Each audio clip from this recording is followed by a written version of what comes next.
Welcome to Beyond Better, a podcast that explores a simple but profound idea. We all deserve to live lives we love, and that includes our work lives too. I'm Stacy, Ennis, an author and longtime location-independent entrepreneur living in Portugal with my family of 4.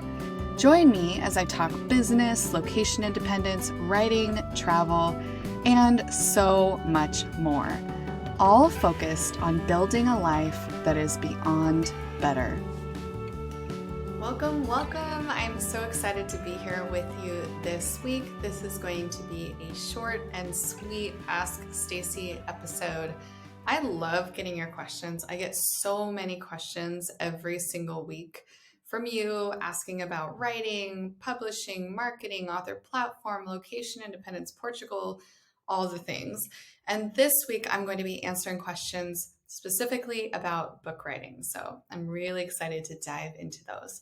Before I do, I want to read a podcast review this week.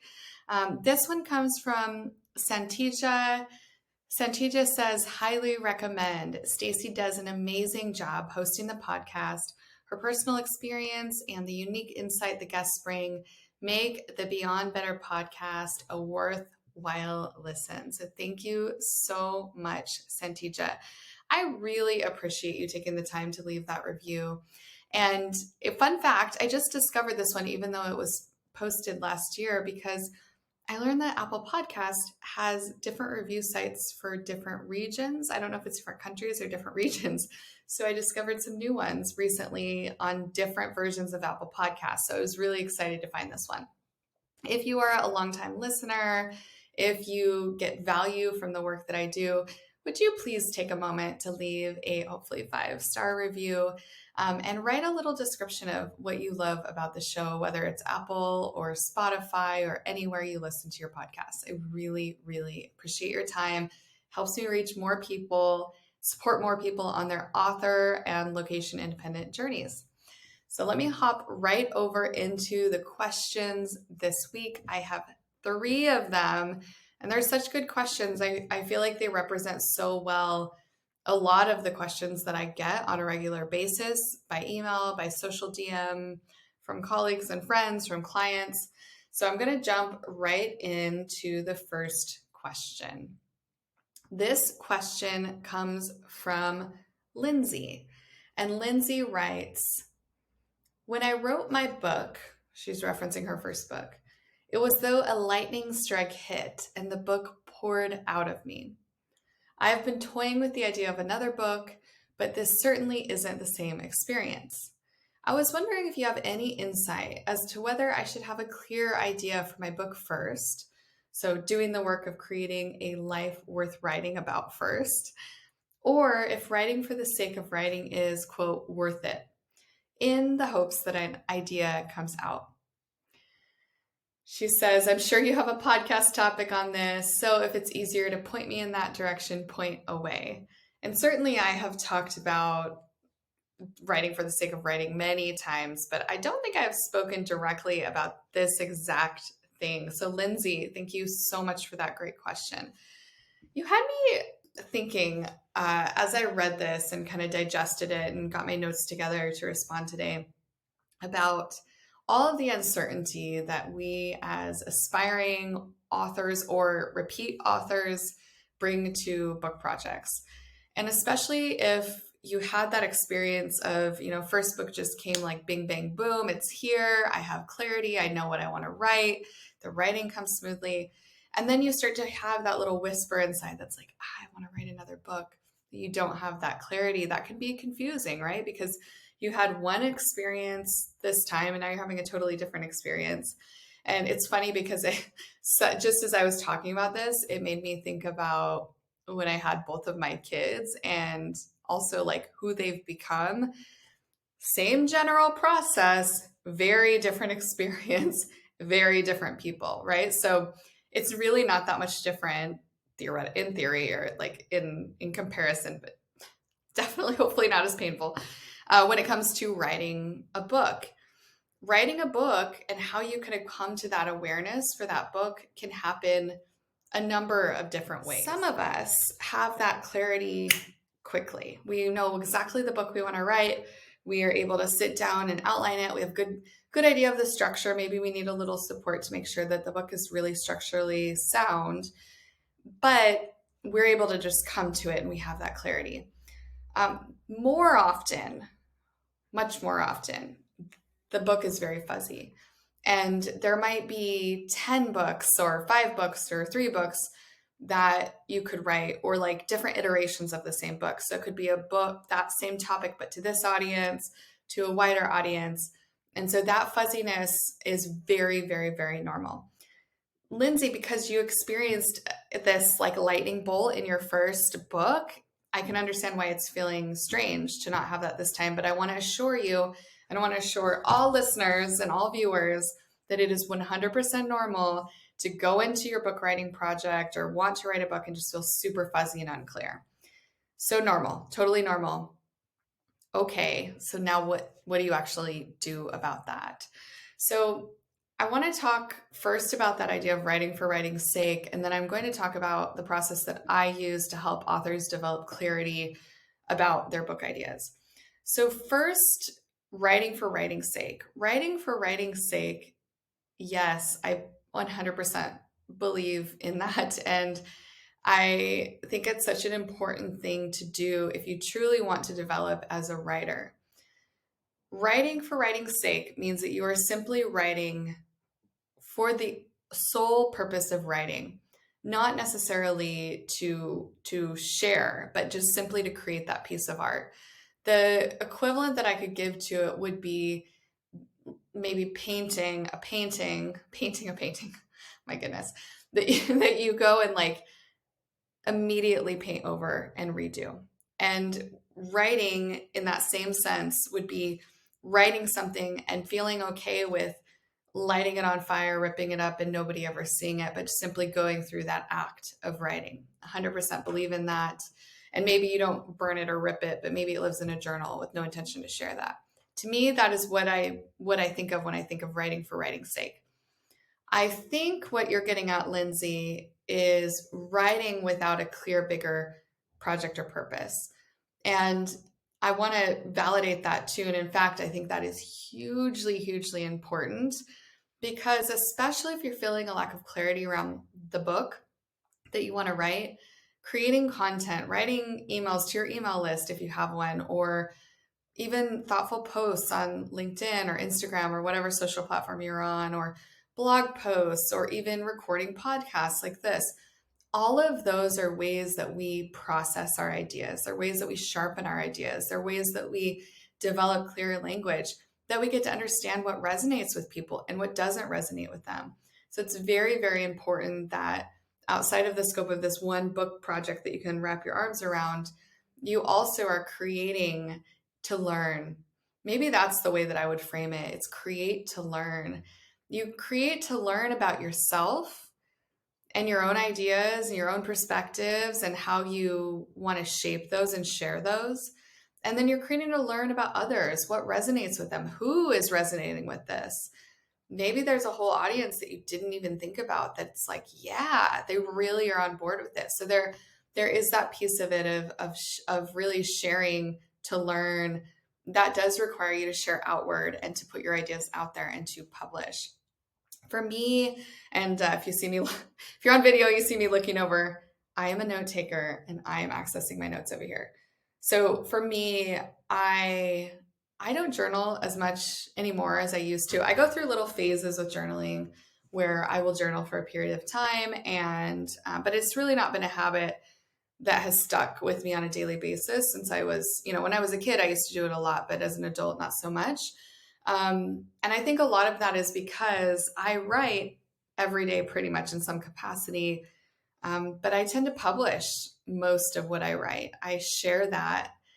I think, in the earlier period of my writing, I did a lot of writing for writing's sake, not writing to learn. It was more writing to discover myself and grow as a writer. And I think at some point I kind of got to a place where, I really want to share and grow and learn and impact people with the work that I do. And so for me, like that's pretty much the phase that I've been in for a long time.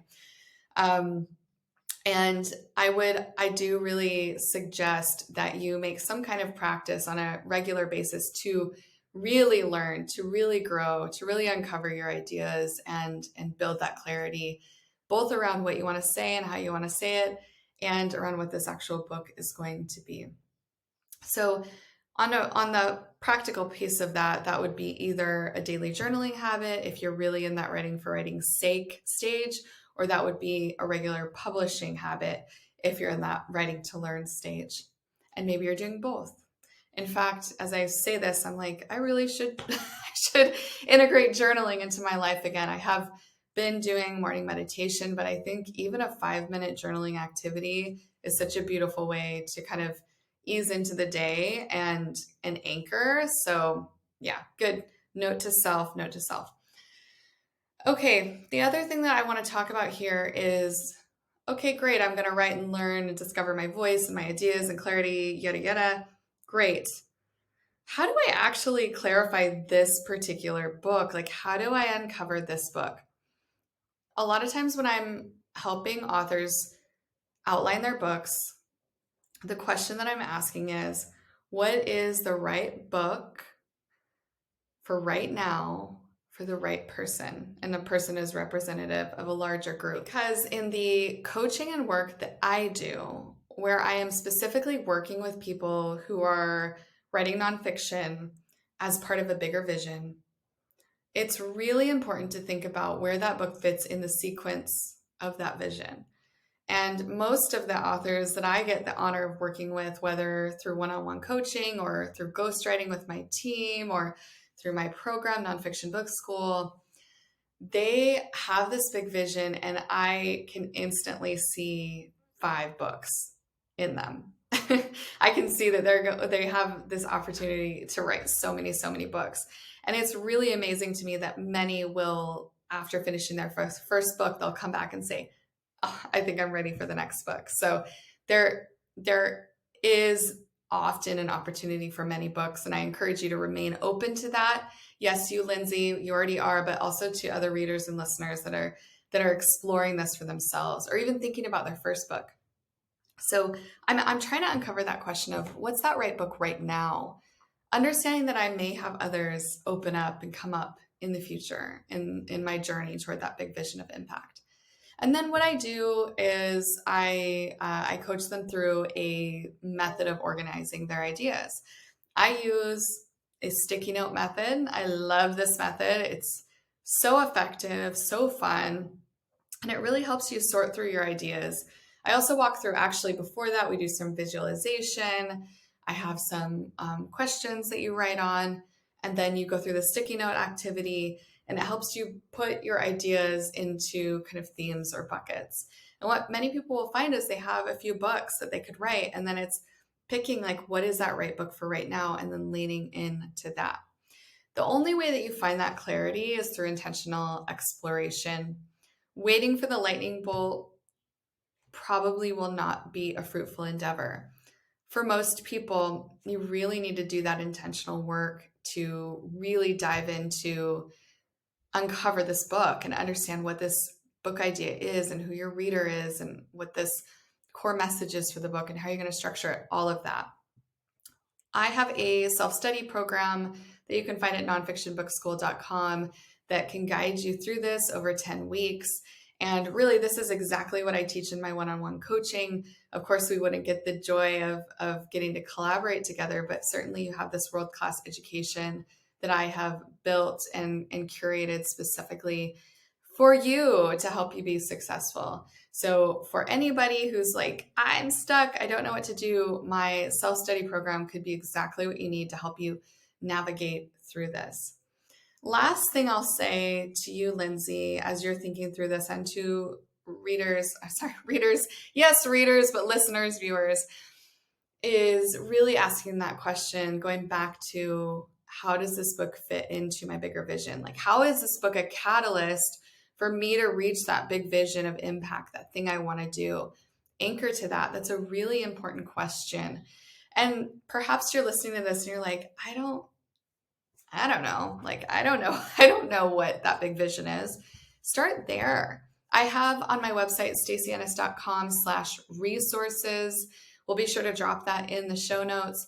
You can get a life visioning guide. So I would, if you don't know that, start with that and then move into clarifying that book idea, perhaps utilizing my nonfiction book school self-study program or another method to clarify your ideas. And then also, if you are feeling the call to write, please heed that call. It's so important. It is such a meaningful calling to have. So I hope that you lean into that, Lindsay, and anybody else who is listening, watching right now. So thank you so much for that question. We're going to move to the next question now. And this question comes from Yasir. Yasir says, I have a goal to write a book, but I'm new to writing. I have disciplined myself to write about my experience of my self-discipline journey. I write on Substack. I have an important question to ask you. If I like the idea or concept from a book, how do I quote it in my writing with attribution? Or how do I cite it? Such a good question. Yasir, congrats on taking these first steps toward writing your book. I know even emailing me is a step toward that. And so I hope you're feeling really motivated and driven and continuing forward with the momentum that you have around your book. Okay, let me answer your question. I've got a bunch of notes on this. So first of all, I wanted to tell you that I love when new authors are pursuing writing and really, I would even say not even necessarily new authors, new writers. I love welcoming people into this world of writing. It's such a beautiful place. There's so many kind people.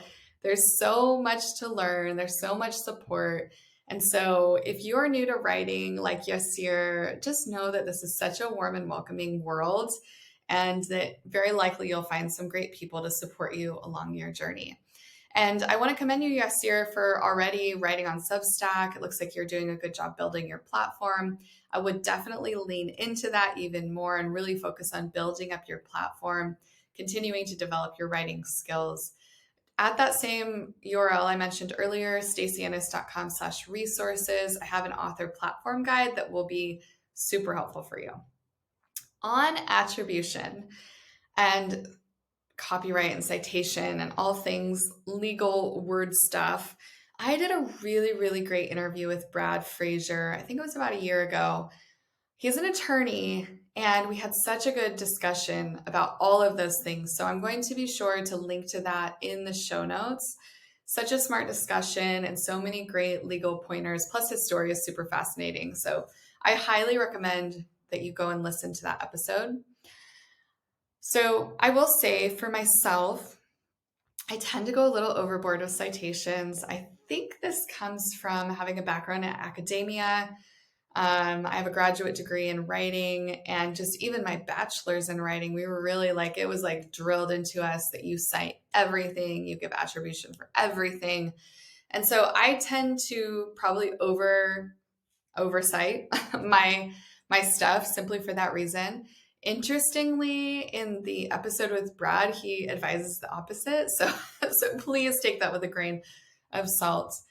I also worked at a scientific journal and I did science writing for a long time. And when you do science and medical writing like I did for so long, you really do need to cite every single study that you reference because people want to dive into that and they need to be able to find that information. So I think it's pulled from that work into the work I do today. My personal rule of thumb, I am not an attorney, so please take this disclaimer that this is definitely nothing I say here is legal advice. But I'll tell you what my rule of thumb is based on things that I've read and learned over the years, is that I don't quote any more than 50 words. But generally, I don't even do that. It's kind of risky to quote anything. And so when I do quote, I keep it very short. And usually it's a sentence or it's part of a sentence or a phrase that I feel is especially well written that I really want to capture. I'm also going to drop a couple of resources into the show notes for you. So when you're citing any sort of material in your book, You really need to make sure that anything that is directly pulled is in quotation marks. So if it's a direct quote, it needs to be quoted in quotation marks. Again, the legal bubble around that, I would recommend that you do some additional research and also listen to the episode with Brad. So there's that, but then you need to think about as well paraphrasing. That's another way that we reference material. So paraphrasing means you take a big chunk of text and you put it in your own words, and then also thinking about rephrasing. So when you paraphrase, you're kind of summarizing a big thing into a smaller thing, and when you're rephrasing, you're writing something in a different way. And typically, both of those would still need to be cited following academic standards because academic standards require everything to be cited. But again, when I did the episode with Brad, he had very different thoughts on that, and he's an attorney and I'm not. So I highly recommend that you go and listen to that. In the show notes, I'm going to link to an article that I found from Yale that talks about understanding plagiarism. Again, this is for undergraduates, so you have to really realize that in this world of publishing, we don't have a lot of great standards on what it means to copy somebody else's work and when we should cite it.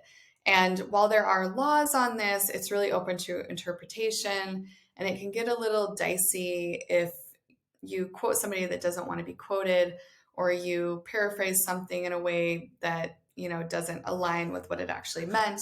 So you do need to be careful about the way that you're referencing other people's work.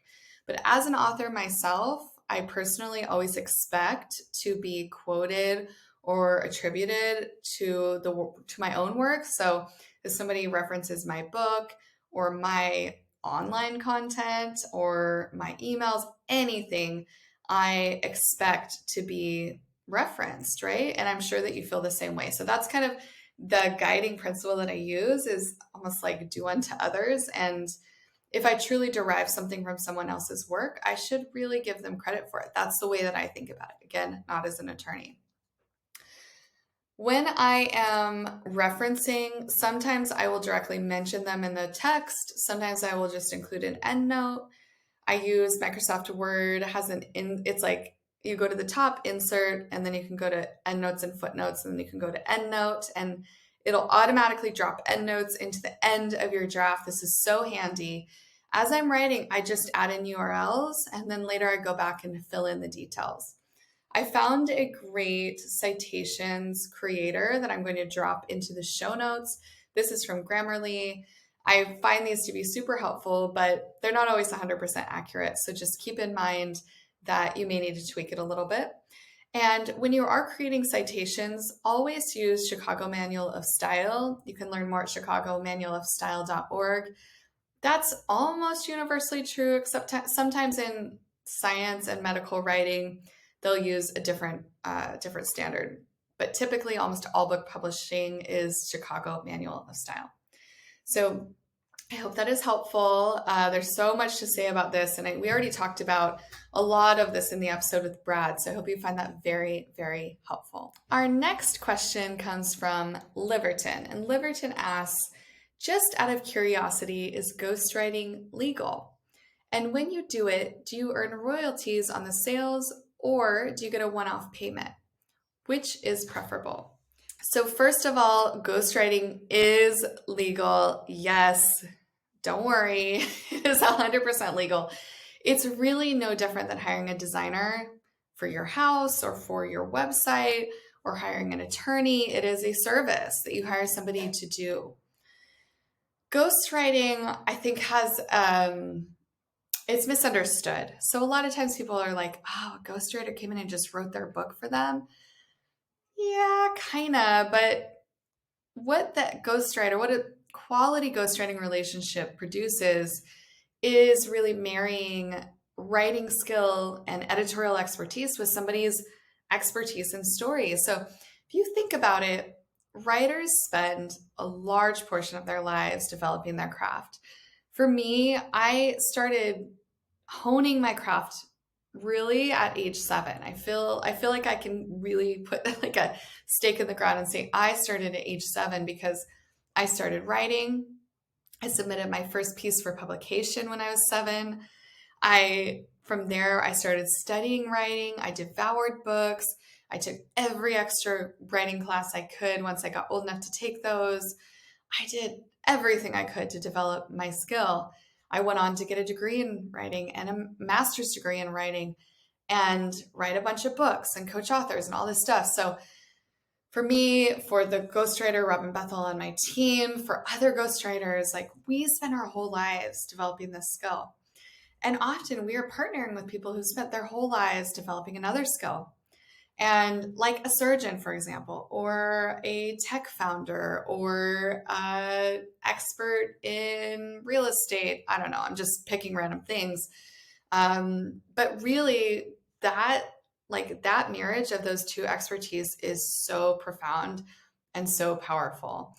And a lot of times it doesn't necessarily make a lot of sense for this person who's a renowned scientist to learn how to write and then learn how to write a book. It just makes so much more sense to collaborate and create something that's bigger than either of you could have ever created on your own. It's such a beautiful thing, and it's such a great option for people who really don't have the time or interest to develop the skill of book writing, and they really want to work with somebody and they want to be efficient and they want to really bring in the best to support them. It's such a great option. On the topic of how we get paid, that varies a lot. Some ghostwriters will get a big project fee. Others will have some kind of a partnership, which includes royalties. And then some will come in at a collaborative level, so their name will be on the cover, and they might be doing some sort of fee and some sort of revenue share, or maybe their name's not in the cover, but they're doing both. So they have that fee and the revenue share, royalties, I should say. For me and my team, we have almost universally stuck to a flat fee. In the past, I tried some revenue share flat fee combos. They didn't exactly work out the way I was hoping. And I find that it's just a lot more clear cut when we have a flat fee. Everybody knows what's expected and we have a clear timeline. And then there's not necessarily an ongoing financial relationship. We can just cleanly say, okay, here you go. Here's the work for hire. It's yours. And you can do with it what you want. We don't have any claim to it.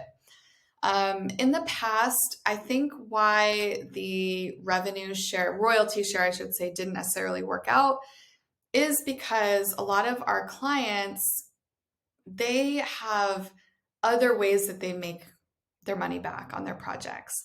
And book sales is one piece of it. But for them, it's much more about their business growth, speaking engagements, all of those other things that come.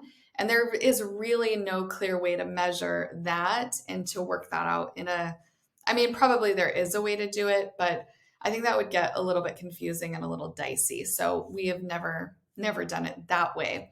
I have tried the flat fee and revenue share. And like I said, it didn't really work out the way I was hoping.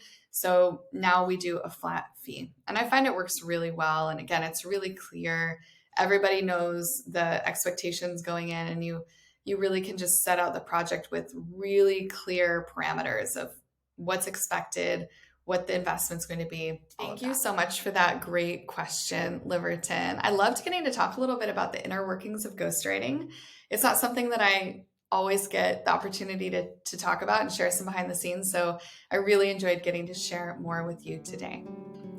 Thank you for these questions. You can send in your questions by going to stacyennis.com and filling out the form on my website under contact, or you can email me at hello@stacyennis.com.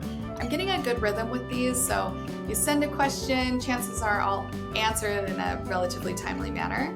And I love these because other people are wondering these too, and these episodes are very popular. People love to hear the questions and the answers. So do send in your questions if you have them, and I will do my best to answer them on an upcoming episode. Thank you so much for joining me. I have to give a special shout out this week to Rita Dominguez, who edits this episode. She is our producer and all things making this podcast work. And also special thanks to Catherine Fishman for her support in project management, communicating with guests. She's such an important part of this show. And then also to Kim Foster, who supports on making sure all of the written content that comes out in relation to the podcast, including social media, podcast descriptions, and all of that. It's clean and error-free and useful for you as a listener and viewer. Thank you for your time and energy today. I will be back with you before you know it.